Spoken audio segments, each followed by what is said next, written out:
क्या ईरान पर हमला करना अमेरिका को पड़ेगा भारी? इजराइल का इंतजार क्यों कर रहे हैं ट्रंप? नमस्कार, मैं हूं साक्षी झा और आप देख रहे हैं न्यूज़ 18 का डिजिटल प्लेटफॉर्म। अमेरिका की ट्रंप सरकार चाहती है कि ईरान पर पहला अटैक इजराइल करे, उसके बाद अमेरिकी सेना मोर्चा संभाले।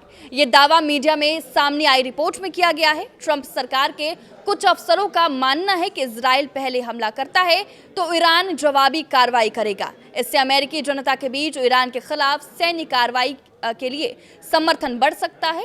इस रणनीति पर भी विचार चल रहा है कि इजराइल पहले और अकेले हमला करे और ईरान उसके जवाब में अमेरिका को निशाना बनाए तो कार्रवाई करने के कारण भी ज्यादा होंगे। इजराइल में हाल में 12 F-22 विमानों के लैंड होने की खबर आई थी, इसलिए ये भी कहा जा रहा है कि अमेरिका और इजराइल मिलकर संयुक्त सैन्य अभियान भी चला सकते हैं, चाहे इजराइल पहले हमला करे या नहीं।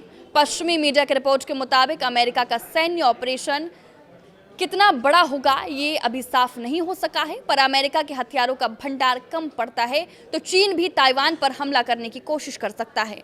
अमेरिकी मीडिया रिपोर्ट के मुताबिक ज्वाइंट चीफ ऑफ स्टाफ के चेयरमैन जनरल डेन केन ईरान पर संभावित सैन्य कार्रवाई के विकल्प तैयार तो कर रहे हैं, लेकिन वो चिंतित भी हैं।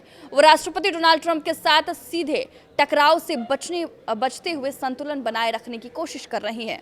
ये भी कहा जा रहा है कि ईरान में सत्ता परिवर्तन जैसे बड़े स्तर का हमला किया जाता है तो ईरान पूरी ताकत से जवाब दे सकता है। मध्य पूर्व में अमेरिका की कई सैन्य संपत्तियां मौजूद हैं और उन सभी को निशाना बनाया जा सकता है। कई रिपोर्ट्स में कहा गया है कि अमेरिका के ये ठिकाने इजराइल की आयरन डोम जैसी सुरक्षा प्रणाली से सुरक्षित नहीं है, इसलिए अमेरिकी सैनिकों के मरने का खतरा ज्यादा है। ऐसी स्थिति में सैन्य नुकसान तो होगा ही, अमेरिका के अंदर राजनीतिक जोखिम भी बढ़ सकता है। अमेरिका से तनाव के बीच चीन खुलकर ईरान के साथ आ गया है। चीन ने अमेरिका को धमकी दी है कि उसने तेहरान पर हमला किया तो उसका रेयर मेटल का एक्सपोर्ट तुरंत रोक दिया जाएगा। अमेरिका चीन से रेयर मेटल खरीदता है। दुनिया में चीन के पास सबसे ज्यादा रेयर मेटल है। चीन ने ये धमकी ऐसे वक्त में दी है जब जिनेवा में तेहरान और वाशिंगटन के बीच ओमान की मध्यस्थता में बैठक होनी है। बीजिंग के इस एक्शन से 48 घंटे के भीतर अमेरिका का सैन्य उद्योग ठप पड़ जाएगा। रेयर मेटल का इस्तेमाल सेना के हथियार उत्पादन और रडार सिस्टम को सेट करने में किया जाता है।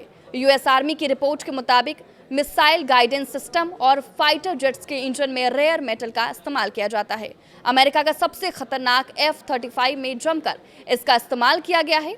अमेरिका के कुल खर्च का 5% रेयर मेटल सैन्य उत्पादन में इस्तेमाल किया जाता है। इसके अलावा रेयर मेटल का उपयोग अमेरिका इलेक्ट्रॉनिक चिप बनाने में करता है। आपके इस वीडियो पर क्या राय है, हमें कमेंट करके जरूर बताएं। नमस्कार।